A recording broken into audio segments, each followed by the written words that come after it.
Bueno, muy buenos días para todos ustedes. Bienvenidos a este nuevo programa. Vamos a empezar invocando al Divino Espíritu. Ven, Espíritu Divino, manda tu luz desde el cielo. Padre amoroso del pobre, dona en tus dones espléndido, luz que penetra las almas, fuente del mayor consuelo.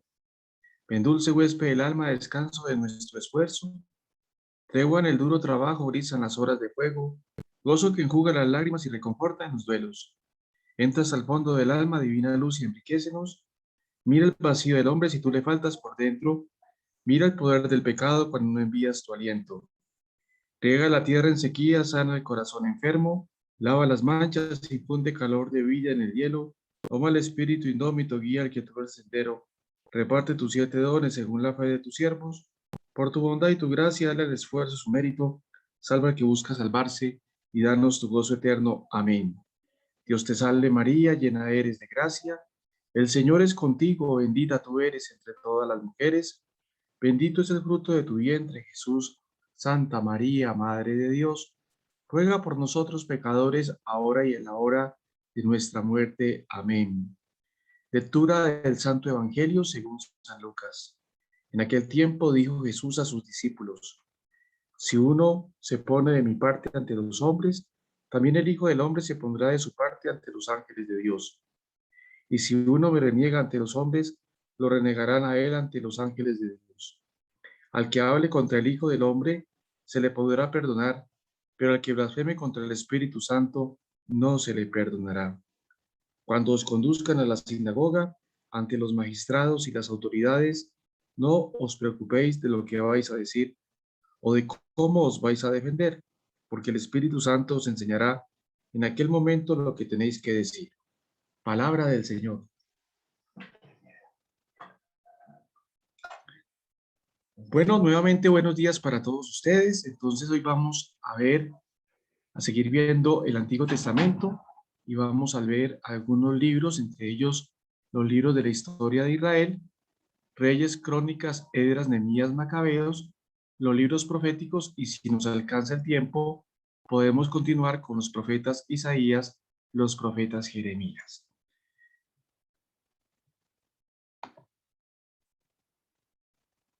Los libros de la historia de Israel: Reyes, Crónicas, Esdras, Nehemías y Macabeos. En los libros que vamos a analizar brevemente en esta lección, se narra la historia del pueblo de Israel desde la muerte de David hasta más o menos el 150 antes de las épocas de los Macabeos. Es decir, que vamos a hablar y vamos a ver un poquitico algunos elementos importantes de la historia del pueblo de Israel. Libros 1 y 2 de Reyes. Contenido: historia del reino de Salomón. Primera Reyes 1:11. Pone en evidencia la gloria alcanzada por Salomón, su sabiduría, la construcción del templo y sus relaciones comerciales con otros países. Historia de la división del reino en dos: Israel, Samaria y Judá. Primera Reyes 12:16. Después de la muerte de Salomón, las tribus del norte se rebelan contra Roboam y forman un reino separado bajo la dirección de Jeroboam. Ciclos de Elías y Eliseos. Primera Reyes 17, Segunda Reyes 13. Narra las actividades proféticas de los dos dentro de la historia del reino del norte, Israel. Historia del reino de Judá. Segunda Reyes 18:25. Destruido el reino del norte en el 722 a.C., el autor dedica su atención a los últimos reyes de Judá hasta la caída de Jerusalén 587 a.C. Viene lo más importante para nosotros: finalidad del libro y enseñanzas. El autor sagrado selecciona el material de los hechos, recoge especialmente aquellos que sirven para dar al pueblo su enseñanza. El autor inspirado es más un teólogo que un historiador. Entre los mensajes que quiere dar el libro de Reyes, destacamos algunos: el fracaso del pueblo de Dios, la división, la deportación, se debe a la infidelidad de los reyes que gobiernan al pueblo. Fíjense ustedes cómo la infidelidad, es decir, la idolatría que conlleva a la infidelidad, va a ser la problemática del Antiguo Testamento. Pero eso también a nosotros, como les he dicho en otros programas, nos sigue afectando, porque nosotros seguimos siendo infieles con el Señor cuando tenemos idolatrías en nuestro interior, en nuestro corazón. Y entonces fijémonos que ya en la historia de Israel, en el Antiguo Testamento, pues se ve esa infidelidad palpable cuando el pueblo renuncia a serle fiel a Dios por ir detrás de otros dioses. No fue falta de fidelidad de parte de Dios, es decir, Dios no se ha equivocado. Son los hombres y somos los hombres los que nos hemos equivocado en algún momento de la historia, y es también lo que ocurre en el Antiguo Testamento. Segunda Reyes 17, 7, 23, los reyes del norte de Samaria son condenados porque dividieron el culto y se alejaron del templo de Jerusalén, fomentando la idolatría. Entonces allí está la problemática. Es decir, que estos libros que estamos analizando un poco, en el fondo van a plantear la cuestión, la problemática de la idolatría del pueblo de Israel. Solamente dos reyes son objeto de gran elogio: Ezequías, Segunda Reyes 18:1-7, y Josías, Segunda Reyes 22:2, quienes suprimieron la idolatría y retornaron al culto de Yahvé y la ley. El segundo mensaje puede formularse así: la palabra de Dios se realiza a pesar de los reyes impíos. Es Dios y su palabra que construye la historia de Israel a través de la voz de los profetas Elías y Eliseos. Y esto es fundamental porque recordemos que la revelación cristiana tiene como elemento relevante la historia. Es decir, Dios se sigue revelando en la historia y Dios es el Señor de la historia. Y como lo estamos viendo acá, el Señor, pese a todo, pese a las dificultades, a las infidelidades del pueblo, sigue cumpliendo su palabra. Es decir, Dios siempre es fiel. El tercer mensaje es el siguiente: la promesa hecha a David en 2 Samuel 7, 12, 16. Esto es, que su descendencia será eterna. Es una promesa que tiene que realizarse, aunque los hechos de derrota, la división, los malos reyes pueden hacer pensar lo contrario. Para inculcar más la idea y la importancia de la promesa hecha a David, el autor sagrado introduce 40 referencias a David. Además, se insiste mucho en la protección divina para los reyes por amor a David. Entonces, fijémonos que allí, en este pueblo que es infiel, Dios sigue manifestando su divina providencia. Dios, a pesar de todo, sigue cuidando del pueblo. Pero vuelvo y repito, eso también es aplicable a cada uno de nosotros. Cuando, sin embargo, somos fieles, Dios está allí. Dios nos está cuidando. El cuarto mensaje puede considerarse un resumen de las intenciones del autor inspirado: la destrucción de los reinos, Israel y Judá, y la deportación del pueblo elegido, son las consecuencias de infidelidad de los hebreos al Dios de la alianza. Páginas más importantes por su mensaje: Primera Reyes 3, 4, 15. Es la famosa visión de Salomón en Gabaón. Se destaca el valor de la sabiduría, de los valores espirituales sobre cualquier riqueza o poder humano. ¿No recuerda Mateo 6:33? Busca primero el reino de Dios y lo demás se les dará por añadidura. Y esta sentencia es fundamental porque nosotros como creyentes estamos llamados a buscar primero a Dios. Y buscar primero a Dios significa buscar la justicia, buscar la fraternidad, entrar por el camino de la paz, entrar por el camino del servicio. Entonces, fijémonos que ese mensaje sigue estando vigente para todos nosotros. Primera Reyes 3, 16, 28, el juicio de Salomón, es un pasaje muy conocido, una manifestación práctica de la sabiduría de Salomón. Primera Reyes 8, 12, 61, es una joya de oratoria sagrada y ejemplo sublime de oración confiada y humilde en un estilo deuteronomista. Primera Reyes 17, 1, 24, empieza la historia de Elías, su nombre es significativo, mi Dios es Yahvé. Fue escogido para mantener viva la fe en el único Dios, sus signos y prodigios están llenos de enseñanza en la providente existencia de Yahvé y de su poder. En el pan de Primera Reyes 19, 5, 6 hay un claro anuncio de la Eucaristía. Démonos cuenta de que el Antiguo Testamento siempre está en una actitud de preparación. Nosotros los cristianos, y está el documento de la Dei Verbum, sabemos claramente que el Antiguo Testamento prepara el advenimiento de Cristo. Y hay una fórmula que es importante conocerla, que es promesa y cumplimiento. El Antiguo Testamento promete, en el Nuevo Testamento se cumple lo prometido por parte de Yahvé.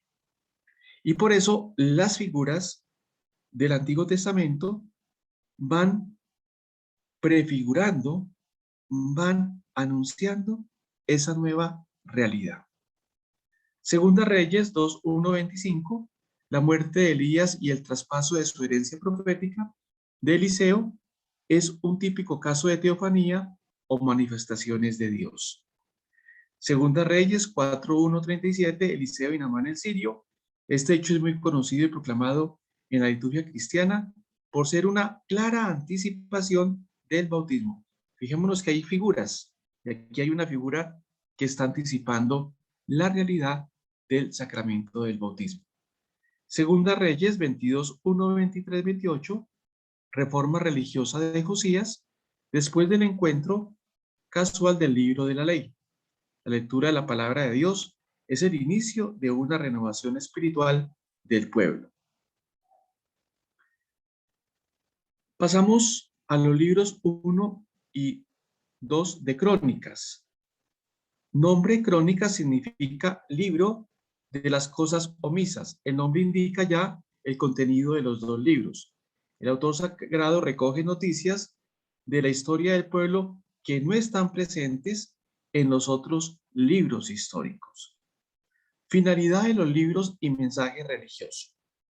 La preocupación principal del cronista es descubrir a la comunidad descendiente de David como heredera de la comunidad de Moisés, continuadora de la alianza entre Yahvé y la casa de David. Es decir, estos libros recuerdan la alianza entre Yahvé y el pueblo y Yahvé.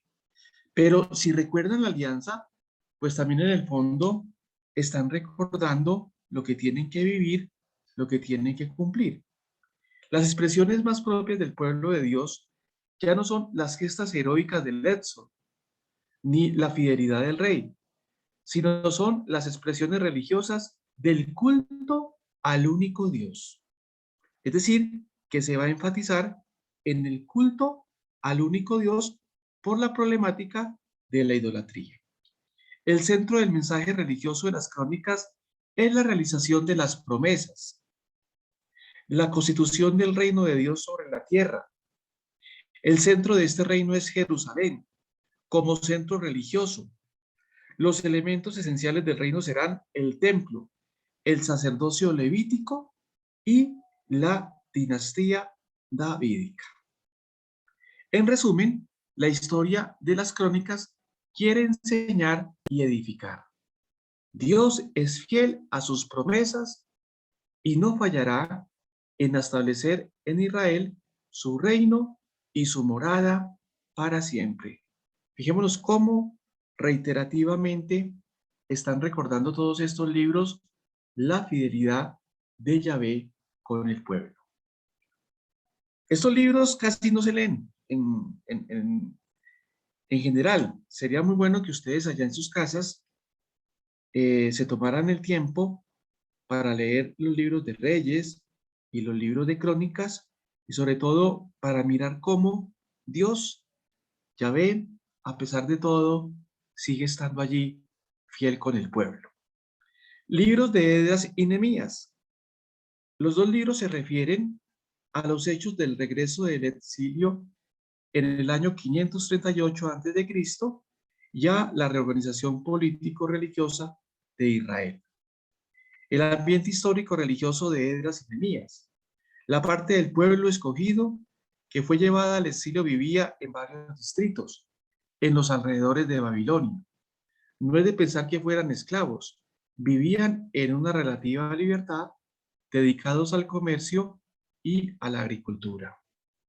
La mayoría del pueblo había quedado fiel a su fe y a sus tradiciones.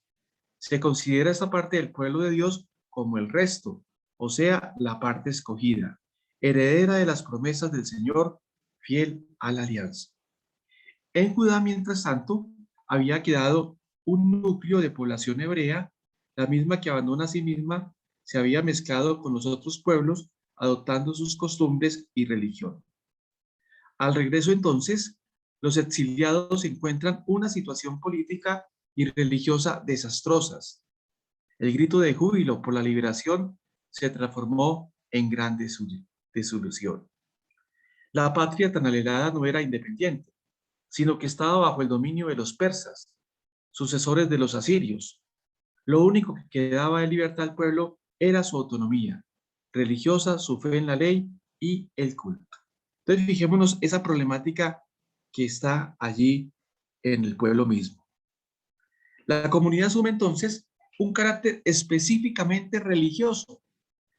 La ley, el templo y el culto son el objeto de la búsqueda y reconstrucción. Lentamente el pueblo se orienta hacia la santidad moral, poniendo aparte sus anhelos de libertad política. Con este espíritu nacen en este tiempo las sinagogas o lugares de culto, los escribas, consagrados al estudio de la ley y el Sanedrín, esto es, la autoridad interna, espiritual y jurídica. Y vienen los libros de los Macabeos, que ya para este tiempo, finalizando el año litúrgico, los vamos a empezar a leer. Después de Esdras y Nehemías, el pueblo judío queda en el silencio de la historia, como una provincia bajo el dominio persa. El contenido, las luchas narradas en Primera de Macabeos, abarcan 40 años del 170 a.C. al 130 a.C., desde Antíoco IV hasta la muerte de Simón, el último hermano de Judas Macabeo. Segunda de Macabeos se desarrolla en grandes escenas alrededor del templo, como símbolo de unidad e identidad del pueblo de Dios. Mensaje y enseñanzas. Primero, la fidelidad al Dios de los padres y al judaísmo contra los cultos paganos es la condición básica para conservar la unidad y la identidad del pueblo escogido por Dios para las grandes promesas. Fíjense en cómo todos estos libros están recalcando la fidelidad a Yahvé. La lucha por la fe empieza en esta tierra y tiene su victoria definitiva solo más allá del tiempo. Es importante, segunda Macabeas 7:14, por la fe en la resurrección. Ya se empieza a elaborar algún aspecto de la resurrección, es decir, están los gérmenes, pero ya en este libro de los Macabeos se puede dar cuenta clara de que ya se está hablando de ese aspecto de la resurrección de una manera somera. En segunda Macabeos 12, 43, 46 es importante la doctrina de la inmortalidad personal y el valor de la oración por los muertos. El autor invita a un absoluto monoteísmo y fidelidad a la fe de los padres. Yahvé, único Dios, a quien adorar y servir, se le puede encontrar en la oración. Dios es justo remunerador, no deja a los justos sin ayuda. Los que caen en batalla o reciben la persecución o martirio resucitarán a la vida, mientras que los impíos recibirán tormento para siempre. Entonces, fijémonos estos libros que son importantes, sobre todo para la teología cristiana, católica, donde se habla de los novísimos, es decir, del juicio, del cielo, del infierno y del purgatorio, porque de una u otra manera dan algunos elementos. Entramos a los libros proféticos. Recordemos que esta es una introducción y por eso estamos tocando algunos aspectos relevantes de cada bloque de libros y de cada libro para entrar aplicando el principio de Santo Tomás, del riachuelo al río, del río al mar y del mar al océano. Es decir, tenemos que empezar con lo básico para ir comprendiendo la historia de la salvación. Entonces, esta es una introducción donde queremos destacar algunos momentos relevantes, algunos puntos relevantes para ir comprendiendo esa manifestación de Dios al pueblo de Israel y también a cada uno de nosotros. Los profetas son muy importantes, porque recuerden que los profetas están en una actitud de anuncio y en una actitud de denuncia. Anuncian las promesas, pero también denuncian las infidelidades y los pecados del pueblo de Dios. Y para la tradición cristiana, los profetas son muy importantes, que es lo que vamos a ver.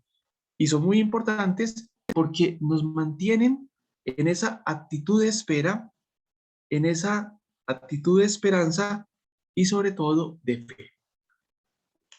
Los profetas y el nombre. La palabra profeta es griega y quiere decir hablar en nombre de. Este nombre, profeta, indica claramente la misión de estos hombres. El profeta es el que habla en nombre de Yahvé, en su voz viva en medio del pueblo, para recordar las promesas entre Dios y su pueblo, para enderezar y corregir. Fijémonos que aquí está la finalidad del profeta. Primero, es una voz viva en medio del pueblo. Está en el pueblo, es del pueblo. Pero allí en el pueblo, dentro del pueblo, está recordando permanentemente las promesas entre Dios y su pueblo. Y además de eso, pues el profeta quiere enderezar, quiere corregir, quiere exhortar, quiere enseñar y constantemente le está diciendo al pueblo la necesidad de vivir en fidelidad a Yahvé. Son hombres de fuerte personalidad y espiritualidad, enviados, intermediarios, siervos de Yahvé. Yo lo decía en un programa pasado, fíjese cómo Dios en el Antiguo Testamento y en el Nuevo Testamento se vale de mediadores, se vale de intermediarios. Pues bien, los profetas son intermediarios y están siempre a favor del pueblo y obviamente a favor de Dios. ¿Cómo nació el profetismo?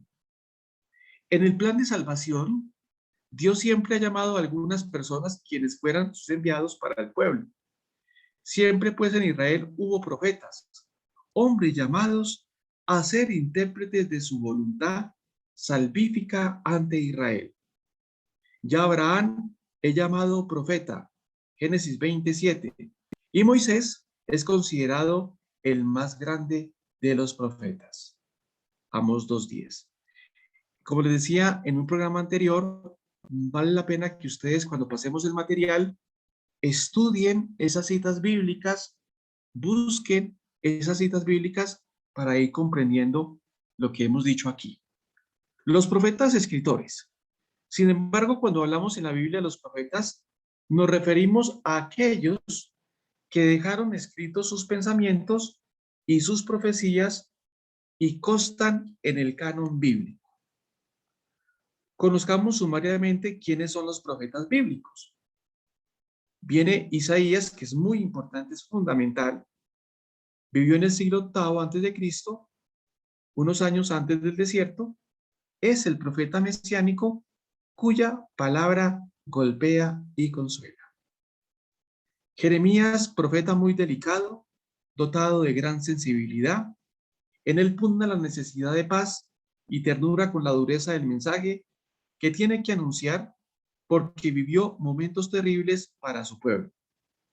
El periodo de la humillación y del exilio. Ezequiel es el profeta del cautiverio, del exilio a Babilonia. En su libro lleno de esperanza y de consejos, busca tener viva la fe del pueblo. Y Daniel es de carácter totalmente distinto a los anteriores. La primera parte de su obra consta de narraciones en el periodo de Babilonia. La segunda trata de visiones en las que se presentan las grandes fuerzas impulsadoras de la historia. Fijémonos que cada profeta va a hablar en un momento de la historia de Israel. Y cuando el pueblo está viviendo ciertas circunstancias, pues cada profeta pues lo va a iluminar. Por ejemplo, es el caso de Isaías, que vive en el siglo VIII, unos años antes del desierto, y es el profeta mesiánico. Está anunciando el advenimiento del Mesías. Recuerden Isaías 7:14, el Emanuel. Y la actitud de este profeta es golpear, es decir, llamar la atención, pero también consuela. Jeremías, como lo vemos acá, es un profeta con mucha sensibilidad. En él pugna la necesidad de paz y ternura con la dureza del mensaje. Y está en el periodo de la humillación y del exilio. O sea, a Jeremías le toca una época tremenda, una época de mucha dificultad, una época difícil. Y Ezequiel, que es el profeta que da esperanza y consejo y quiere mantener viva la fe del pueblo de Dios. Entonces, fijémonos que cada profeta pues va motivando al pueblo en algunos momentos especiales de la misma historia de Israel. A esos 4 profetas llamados mayores, por la estación larga de sus libros, siguen 12 profetas menores, así llamados por la menor extensión de sus escritos. Entonces, tenemos en total 16 profetas, 4 mayores y 12 menores. Oseas, marido abandonado por su mujer, el matrimonio roto le hace comprender el drama de la fidelidad entre Dios y el pueblo. Joel hizo resonar su voz en el momento de una espantosa plaga de langostas. Amós, campesino del norte, con un lenguaje duro y concreto sobre la justicia comunitaria. Se estima que es el más antiguo de los profetas escritores. Abdías solo nos ha dejado un postal por la pequeñez de su escrito. Jonás, un profeta, a pesar de su mala gana. Su historia es una narración ficticia, simbólica, con un mensaje universal. Jesús se refería a él varias veces en su predicación. Miqueas es contemporáneo de Isaías. Su profecía contiene las bellas palabras mesiánicas de la descendencia de David referente a Belén. Nahum, con su breve mensaje y oráculos contra Nínive. Abacú, con su gran pregunta sobre la justicia de Dios y el cántico solemne a su gloria. Y Sofonías es el profeta del día del Señor. Ageo, profeta del tiempo de la restauración, eso es, del regreso del exilio.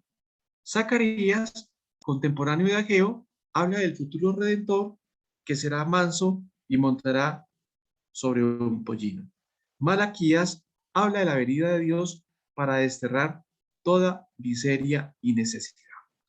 Entonces, fijémonos que aquí se nos están dando los criterios de lectura para comprender esos textos. Y vuelvo y repito, sería bueno que ustedes allá en sus casas también sacaran un tiempo para leer todos los profetas, pero sobre todo estos pequeños que también muchas veces la gente no los conoce, no los ha entendido, no los ha leído, y aquí estamos dando una pista para que usted los lea y comprenda el mensaje de ese profeta. También, como se ha dicho en otros programas, la necesidad de apelar a las notas de la Biblia de Jerusalén, si la tienen, del peregrino, y si no tienen ni la del peregrino ni de la de Jerusalén, pues mirar las notas de las otras Biblias, porque los que hacen esas notas son gente especializada, son exégetas que han estudiado la Biblia y conocen muy bien el contexto. Entonces, fijémonos la importancia de conocer algunos elementos fundamentales de estos autores. Características de los profetas, es decir, cuáles y cómo son los profetas. ¿Cuáles son las características de los profetas y cómo son los profetas? Leyendo los libros proféticos, podemos darnos cuenta de unas características comunes en su vocación, su vida y su mensaje. Leer, por ejemplo, Amós 7:9, Isaías 6, Ezequiel 1:3, Isaías 40. A estos textos se le pueden añadir la vocación de Eliseo, Primera Reyes, de Segunda Samuel y de Moisés. Toda vocación profética es única, personal e irrepetible. Sin embargo, podemos destacar unos elementos comunes en todos. Es decir, ¿qué se está diciendo? Que todos los profetas, es decir, los 16 profetas que mencionamos y otros que no se han mencionado, tienen algunas características en común. Es decir, hay un patrón común. ¿Y cuál es ese patrón común? La vocación. Primera, el libre iniciativa de Dios y no determinación del hombre.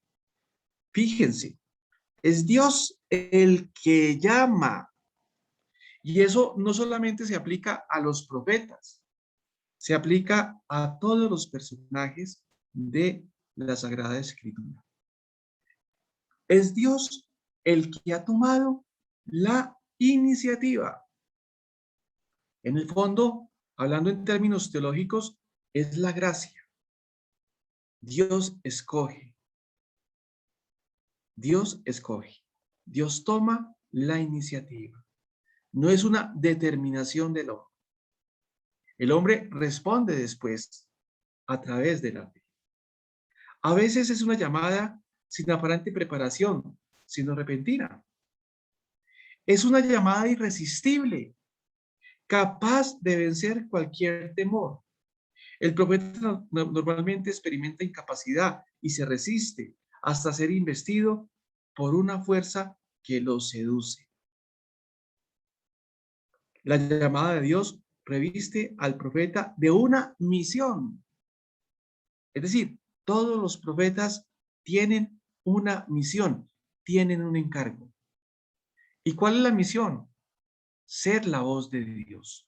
Ellos tienen la clara conciencia de hablar con la autoridad de Dios, no con la propia. Es decir, hablan siempre de parte de Dios. Siempre tienen una misión. La llamada de Dios nace siempre en una experiencia fuerte de Dios, de su gloria, Ezequiel, de su presencia, Isaías, de un diálogo con él, Jeremías. Es decir, todos los profetas tienen una experiencia fuerte de Dios. Han sido tocados por esa presencia de Dios en su interior. Y recuerden que esa experiencia de Dios, hoy se habla mucho de la experiencia de Dios, porque también es para nosotros. Nosotros como creyentes debemos pedirle al Señor que nos dé ese don de tener una experiencia profunda de Dios. Si miramos, por ejemplo, el magisterio de Aparecida, cuando se habla de los discípulos en el fondo están llamados a tener una experiencia profunda de Dios. Y la experiencia profunda de Dios implica un encuentro con Dios, un encuentro que cambia, un encuentro que transforma. Y el encuentro, recuerden ustedes, es un elemento fundamental de la revelación, porque la revelación es un encuentro interpersonal, es decir, Dios que sale al encuentro de cada uno de nosotros y nosotros que respondemos desde la fe. Entonces, diciendo, ¿cuáles son las características de esas vocaciones? Son, primero, que hay una vocación, que hay una llamada irresistible, que hay una misión, que hay una experiencia de Dios. Entonces le preguntan a usted las características del profeta y creo que puedes decir que los profetas tienen una llamada irresistible, que tienen una vocación, que tienen una misión y que obviamente tienen una experiencia profunda de Dios. Este esquema que acabamos de hablar lo podemos observar en los otros personajes y sería como una tarea para que ustedes hicieran, los que pudieran hacerla. Mirar en quiénes se aplica este esquema de una manera directa. Es decir, que usted puede decir, mire, este personaje, Dios lo eligió, es decir, Dios lo llamó, la llamada fue irresistible, le dio una misión y tenía una profunda experiencia de Dios. Los profetas, Isaías, el profeta Isaías y su época y su tiempo. Ya se avecina el tiempo de Adviento, en unos meses, un mes larguito, mes y medio, estaremos en el Adviento, y allí vamos a escuchar las resonancias de Isaías. Entonces esto nos sirve para poder comprender la dinámica y la predicación de Isaías. El primero de los profetas mayores y sin duda el más importante por su personalidad y mensaje. Para comprender mucha parte del profeta es importante situarlo en la época en que vivió y en los acontecimientos que le rodearon. Y esto vale para todos los profetas, no solamente para Isaías. Para poderlo comprender, hay que conocer la época en que vivió y los acontecimientos. Pero también vale no solamente para los profetas, sino para todos los autores. Este es un criterio hermenéutico. Hay que conocer al autor en su contexto. Y cuando hablamos de su contexto, estamos apelando a la historia, a la misma sociedad de la época, la religión, la cultura, el aspecto económico, el aspecto político, es decir, todo lo que nos arroje luces para conocer dónde se desenvuelve el profeta, en este caso, dónde se desenvuelve el autor y por qué el autor tiene una determinada manera de pensar. Tiene una determinada manera de pensar porque es que hay un contexto. Entonces, esto se aplica a todos los personajes, obviamente a los profetas, y cuando uno va a estudiar un autor, pues también debe aplicar este criterio para conocer cuáles son las circunstancias, cuáles son los contextos del autor. Probablemente Isaías nació y vivió en Jerusalén hacia el año 760 y 701 antes de Cristo. Isaías vive muy cerca de los reyes, pueblos de Israel, los tiempos tristes del vasallaje, con breves periodos de paz en el país. Recordemos que el pueblo de Dios estaba dividido desde el tiempo de Salomón en dos reinos, al norte del reino de Israel, con capital en Samaria, y el reino de Judá al sur, con capital en Jerusalén. El profeta vive en el reino de Judá, en Jerusalén, y los hechos y oráculos reflejan especialmente los acontecimientos de Judá. Isaías pertenecía a una familia noble y tuvo de su mujer, también profetiza, Isaías 8:3, dos hijos, a quienes puso por orden de Dios nombres proféticos. Inicia su misión profética con la muerte del rey Osías. En el año 740 antes de Cristo, revelando su personalidad fuerte y decidida, seguro de sí y de su vocación. Durante el reino de Acaz, interviene enérgicamente contra la corrupción de Judá y Jerusalén. Luego, bajo el reino de Ezequías, 721-693, de quien fue amigo y consejero. Contenido doctrinal, esto es lo importante de este autor. La parte doctrinal, es decir, la parte teológica. Resulta sumamente difícil sintetizar las enseñanzas del profeta Isaías. Sin embargo, mencionaremos algunas ideas y mensajes más importantes. La primera de ellas, denuncia social y política. Recordemos que habíamos empezado diciendo que los profetas anuncian y denuncian. Esa es una característica fundamental del profeta. Anuncia y denuncia. Y en este caso, ¿qué está denunciando? El pecado. Está denunciando la infidelidad a Yahvé. Como todos los profetas, vive intensamente los acontecimientos de su pueblo. Las alianzas y guerras con Asiria y Egipto, la infidelidad de su pueblo, las injusticias de los jefes de Jerusalén, y habla con la autoridad de Dios, interpretando los hechos de su patria y de su comunidad a la luz de la tradición y de la fe. ¿De la tradición y de la fe de quién? Del pueblo de Israel. Del pueblo de Israel. Es decir, habla a partir de la dinámica de Israel, de todo lo que había vivido Israel, de toda la fe que tiene Israel. Y él tiene muy en cuenta esa alianza, ese pacto que Yahvé ha establecido con Israel y por eso habla desde allí. En su postura política, Isaías recuerda continuamente al pueblo elegido las promesas de Dios a David, promesas mesiánicas que se realizarán solo si el pueblo se mantiene fiel a su fe.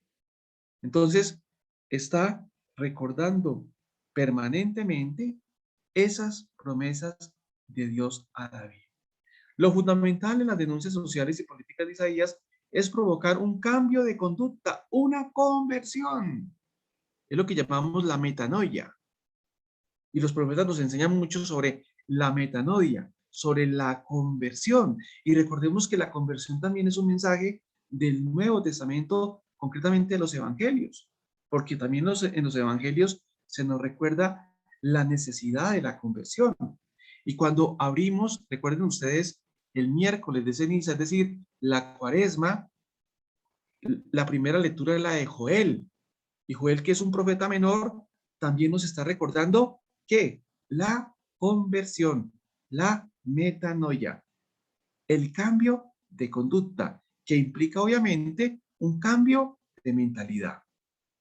La opresión de los pobres con los ricos es aborrecida de Yahvé, que exige la justicia social. Y esto es importante, porque a veces podemos caer en una tentación de que nuestro cristianismo sea intimista, pero olvidemos la justicia social y ya Isaías nos recuerda la justicia social, que en el magisterio de la iglesia, eso se trata obviamente en la doctrina social de la iglesia. Por eso es que, por ejemplo, el Papa Francisco está preocupado por la justicia social, pero no solamente ha sido el Papa Francisco, Benedicto, Juan Pablo II, Juan XXIII, todos los papas del siglo XX, XXI, nos han hablado de la problemática de la justicia social y nos han llamado la atención. ¿Pero por qué? Porque hay un fundamento teológico y hay un fundamento bíblico y hay un fundamento que viene también desde los profetas, como en este caso Isaías, que nos recuerda la justicia social. La justicia social. Y que en Mateo 25, en cierta manera, se nos va a volver a recordar cuando el Evangelio nos dice, cuando lo hicisteis con uno de esos pequeños, ¿quiénes son los pequeños? Los enfermos, los que tienen tribulación, los que tienen hambre, los que están en la cárcel. Cuando lo hicisteis con uno de esos pequeños, dice Jesús, lo hicisteis conmigo, porque Jesús está en continuidad del mensaje de los profetas. Podríamos decir, las líneas generales del profetismo de Israel, Jesús las mantiene, Jesús las potencia, Jesús las eleva mucho más. Es decir, nos exige mucho más. ¿A partir de qué? De las bienaventuranzas. Porque en el fondo, el mensaje de las bienaventuranzas está recogiendo, compilando toda la predicación de la antigüedad, pero de una manera más fuerte. Es decir, nos está pidiendo que demos más. Dios glorioso, fuerte y omnipotente hace una profunda experiencia personal de la gloria de Yahvé. Dios es presentado en su predicción como el Señor y el dueño de los acontecimientos humanos. Dios tiene un plan que se actuará seguramente y ninguna fuerza humana lo podrá impedir. En el fondo, ¿qué está diciendo? Yahvé, Dios, es el Señor de la historia. Y ese es un elemento fundamental que nos sirve para estos momentos donde hay mucho ateísmo, donde hay mucho escepticismo, donde hay muchas personas que piensan que Dios no existe y que Dios no cuenta. Pero ya este profeta nos vuelve a recordar la importancia de Dios en la historia, pero también en la vida de la comunidad, pero también en la vida personal. La conciencia de miseria y de pecado del pueblo resalta las faltas y la miseria de la conducta humana, fustigando la vanidad de las mujeres, la indiferencia religiosa, la confianza en el dinero y en las riquezas políticas. Que esto no es nuevo, esto está allí. Y si miramos nuestra vida, es decir, si miramos nuestras historias personales, nuestras historias comunidades, este mensaje cabe. Porque lo mismo que está denunciando Isaías en esa época, recuerden, 700, se sigue viviendo hoy. Hoy vivimos esto. Vivimos la vanidad, no solamente de las mujeres, también de los hombres. La indiferencia religiosa, el ateísmo y toda la ideología de género, que en el fondo es indiferente al mensaje religioso, porque no quiere escuchar la palabra de Dios. La confianza en el dinero, lo vemos a diario, y en las riquezas. Es decir, que el mensaje de Isaías no está mandado a recoger. Sigue teniendo vigencia. Sigue teniendo vigencia. ¿Por qué? Porque está hablando de cosas que también estamos viviendo hoy. No todo Israel será enaltecido, sino solo un resto. Esa parte del pueblo humilde, obediente a Yahvé, que se salva por su Dios y el Señor. Aquí los humildes y los obedientes son los que han colocado la confianza en Yahvé. Son los anahuí, son los pequeños. ¿Y quiénes son ellos? Los que confían en Yahvé, los que obedecen a Yahvé, los que se abandonen a Yahvé. En últimas, los que viven en un espíritu de fe. Y aquí está resonando, recuerden ustedes, esa bienaventuranza primera de Mateo, capítulo 5. Bienaventurados los pobres de espíritu. Pues los pobres de espíritu en esa bienaventuranza son todos estos. Son los pequeños, los obedientes, los humildes, los que han colocado la confianza en el Señor. Mesianismo real. La salvación vendrá por el Mesías, que hará que reine en la tierra una perfecta justicia. Es el gran profeta del Mesías Salvador, descrito primero como un rey pacífico, portador de gran paz y alegría en el pueblo, y luego en Deutero-Isaías como el siervo de Yahvé. Por eso Isaías es el profeta del mesianismo por excelencia. Recuerden los cánticos del siervo de Yahvé que se aplican a Jesús en Semana Santa, completamente el Viernes Santo. Entonces fijémonos cómo Isaías va en cierta manera a iluminar esa experiencia cristiana. Distribución del libro. Comprende 66 capítulos. El libro seguramente es obra de un redactor final, quien recopiló los mensajes del profeta y los enriqueció con otras fuentes de la misma escuela de los discípulos de Isaías. Así que no debemos pensar que el libro haya sido escrito por el profeta mismo, sino que es una recopilación de varios profetas discípulos de Isaías escritos en tiempos diversos. La parte original del profeta parece ser la primera parte, los primeros 39 capítulos. Por eso se habla de 3 Isaías. El libro se divide en 3 grandes partes. Proto-Isaías. Esto hay que colocarle cuidado para poder comprender este libro, que es magnífico. Entonces está una primera parte. Esta primera parte va del 1 al 39. Oráculos dirigidos al pueblo de Dios, capítulo 1, 12, contiene la predicación de Isaías al pueblo de Judá, sin orden cronológico. Esta parte comprende las importantes promesas mesiánicas del Emanuel. Recuerden ustedes, Isaías 7:14, que es un texto que va a resonar mucho en la época de Adviento. Entonces, cuando venga Adviento y escuchen a Isaías 7:14, ¿saben por qué? ¿Por qué? Porque Isaías es el profeta mesiánico. Oráculos contra naciones extranjeras, capítulos 13-23. El tono predominante es de amenazas y castigos, pero en ocasiones hay promesas de salvación también para todos los pueblos. Oráculos escatológicos, capítulos 24-27, son los llamados también la gran apocalipsis de Isaías.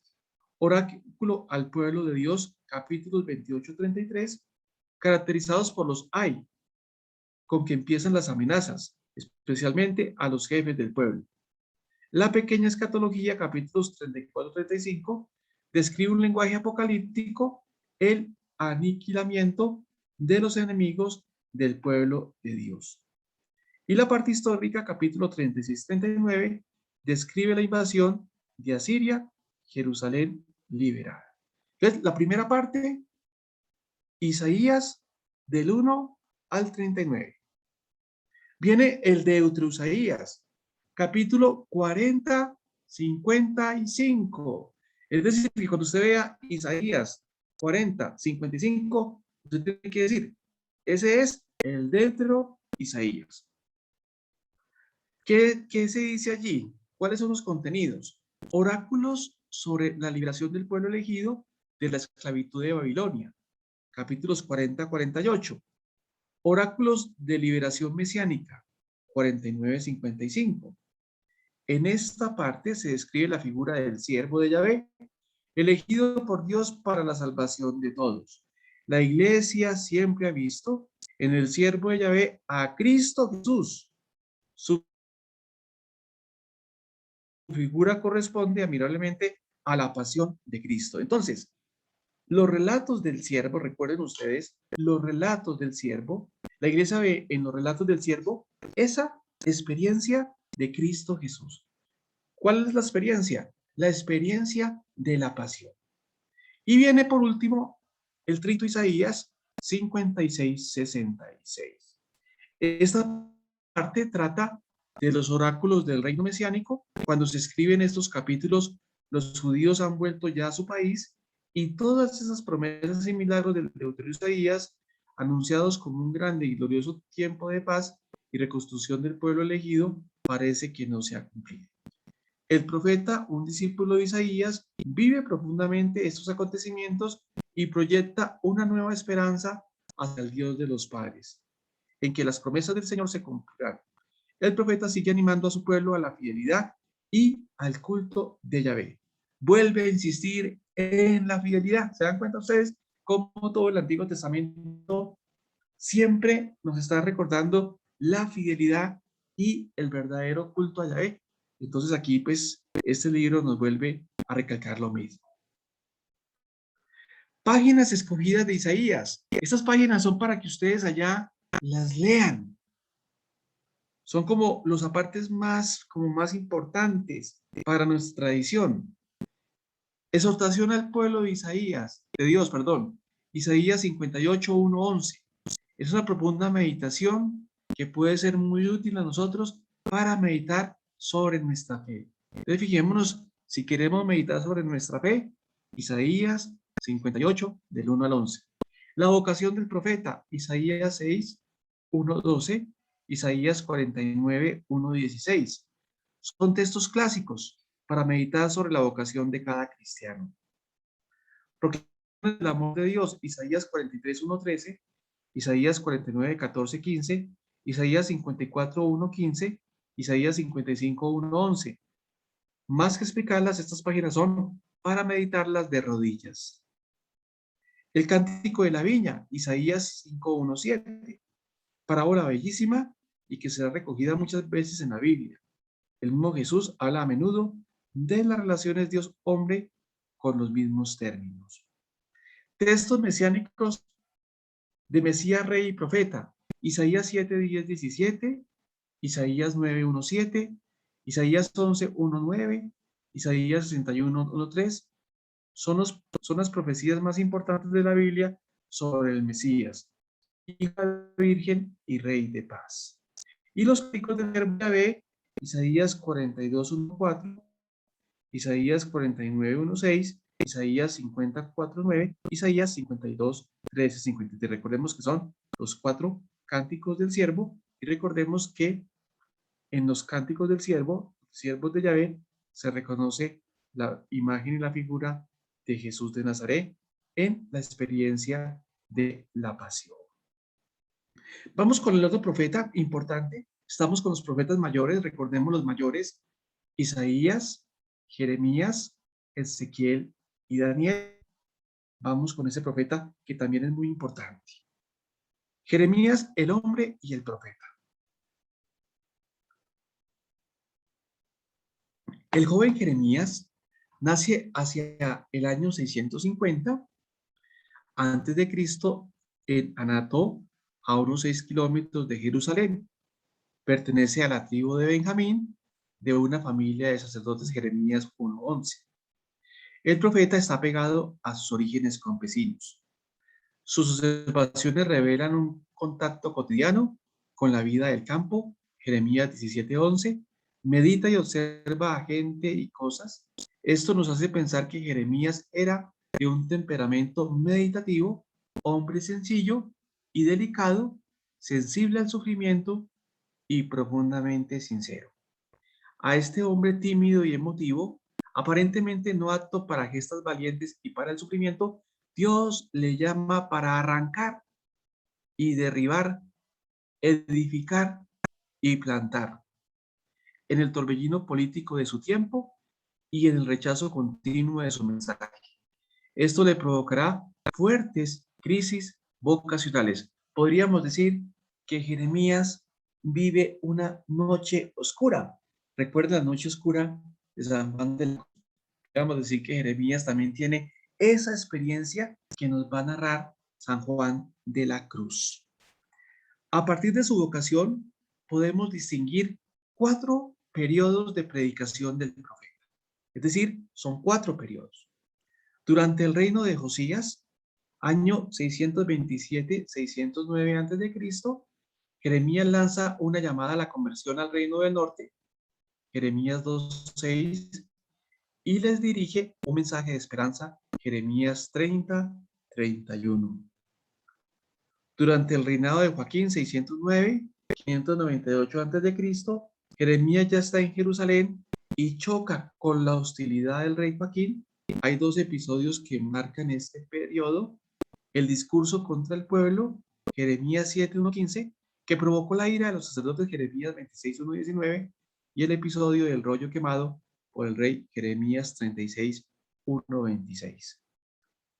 En estos años, Jeremías denuncia con fuerza el olvido de Dios, el rechazo a los profetas, capítulos 5 y 6, el culto falso y la falsa seguridad en el poder y en el dinero, que recuerden que era también una problemática de Isaías. Durante el reinado de Sedecías, año 597, 587 a.C., Jeremías vive en carne propia el rechazo y la derrota personal de su país.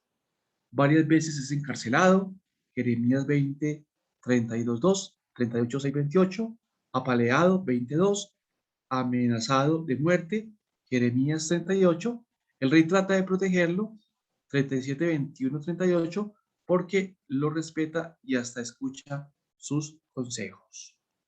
Después de la caída de Jerusalén, 586, liberado y luego llevado con los deportados hasta Ramá y de vuelta dejado en libertad. Jeremías 41:6. Jeremías prefiere quedarse en su tierra, en Judea, para sostener y ayudar al nuevo gobernador Godolías. Pero su suerte no mejora. Godolías es asesinado y el profeta es conducido casi a la fuerza hacia Egipto. Jeremías 43:6. A partir de entonces, Jeremías desaparece de la historia. El mensaje de Jeremías: arrancar y derribar. El contenido de su mensaje se resume en la misión que le da Dios. Arrancarás y derribarás, edificarás y plantarás. Jeremías, con singular valentía, echa en cara a reyes y pueblo su infidelidad a Dios. Capítulo 2. Y un culto falso, exterior y vacío. Capítulo 7. Yo le decía ahorita que Jesús lleva a plenitud la predicación profética. Y recuerden que Jesús también denuncia ese culto falso y un culto de exterior y un culto vacío. Pues eso ya lo había denunciado Jeremías. Y esta es una tentación muy sutil en nuestra vida de comunidad. A veces podemos estar cayendo en esto: culto falso, exterior y vacío. Edificar y plantar. El aspecto positivo del mensaje del profeta aparece con menos frecuencia que el otro de amenazas y castigos. Jeremías, en la parte de su libro definida, el libro de la consolación, invita al pueblo a la esperanza y pinta un futuro de reconstrucción nacional, más religiosa que política, basada sobre una alianza nueva, interior, sellada en el corazón del hombre. Es este el más importante mensaje mesiánico de Jeremías 25, 23, 5, 6. El profeta tiene páginas hermosas de exhortaciones a la fidelidad, intercede y ora por su pueblo sufrido y por los exiliados. El amor de Dios. Jeremías es el cantor enamorado de su Dios. Un Dios personal, ojo, no el Dios de los filósofos de la modernidad, que dialoga con la persona y con el pueblo, que se comunica al corazón del hombre. Eso es muy importante, ese Dios que se comunica al corazón del hombre, que se revela en el interior. La imagen preferida por el profeta para indicar la relación de Dios con su pueblo es la de noviazgo y del amor conyugal. Tiene tiernas páginas de diálogo con este Dios padre y novio.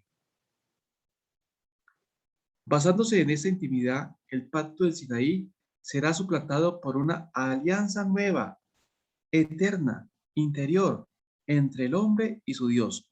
Jeremías 31, 31, 34, 32, 40.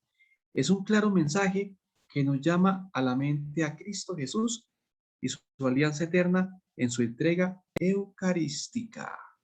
Fundamental ese testigo, porque ese testigo está prefigurando lo que se va a hacer realidad en Cristo Jesús y sobre todo en la Eucaristía. Una religión y un culto interior de espíritu y del corazón.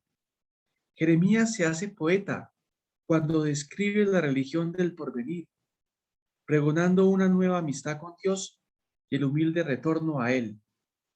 Condena con fuerza el culto exterior. La única circuncisión será la del corazón. y base de la religión será la humilde obediencia a los mandatos divinos. Ojo con esto, la única circuncisión será la del corazón. Recuerden que el corazón para la tradición semita y obviamente para la tradición cristiana es importantísima, es fundamental. ¿Por qué? Porque el corazón es el lugar donde reside nuestras emociones, nuestros sentimientos, nuestros ideales. Toda nuestra intimidad está allí en el interior. Y entonces lo que tenemos que convertirnos, recuerden que los profetas nos llaman a la conversión, lo que tenemos que convertir es ¿qué? El corazón, es decir, el interior. Sabiendo que el interior, apelando al evangelio, es donde sale lo bueno o puede salir lo malo. Entonces nosotros debemos vigilar el corazón, que es la experiencia de los padres del desierto. Porque los padres del desierto, es decir, los monjes del siglo IV, V, VI, nos van a enseñar que el verdadero creyente es el que vigila ese corazón. Pero ojo, eso tiene obviamente una experiencia profética. Está anclada en el profetismo y sobre todo en la experiencia de Jeremías. La oración. Jeremías, pregonero de la vida interior, es también hombre profundo de oración. Ora por la nación peligrante, intercede por sí mismo y se lanza en un diálogo amoroso con Dios, dejándonos estupendas páginas de sus diálogos y de sus plegarias. Páginas escogidas de Jeremías, a manera de síntesis. Ponemos aquí las páginas más leídas y meditadas por el pueblo cristiano, dividiéndolas por temas. La misión de Jeremías y su historia interior. En estos párrafos el profeta narra su historia interior con Dios. En esta historia es fácil reflejar nuestra propia historia interior, hecha de arranques de confianza, de luchas, de dudas y hasta de gritos angustiosos. Fijémonos que Jeremías, aplicándolo con categorías contemporáneas, es un escritor existencialista. ¿Por qué? Porque los escritores existencialistas hablaban así. Exponían la problemática de su existencia. La predicación del profeta. La predicación más honda del profeta es la denuncia del pecado a través de imágenes sugestivas como el yugo roto, la viña.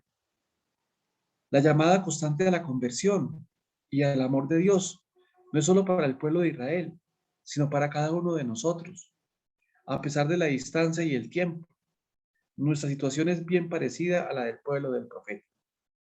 Acciones simbólicas y visiones. Es una característica personal de Jeremías enseñar a través de acciones simbólicas. La estructura de estas acciones es siempre la misma. El mandato de Dios, ejecución del profeta, discurso que explica el significado de la acción simbólica. Destacamos entre todas este estupendo párrafo del alfarero, tan profundo para nuestra espiritualidad. Profecías mesiánicas. Jeremías profetiza una esperanza de restauración histórica para el pueblo de Israel.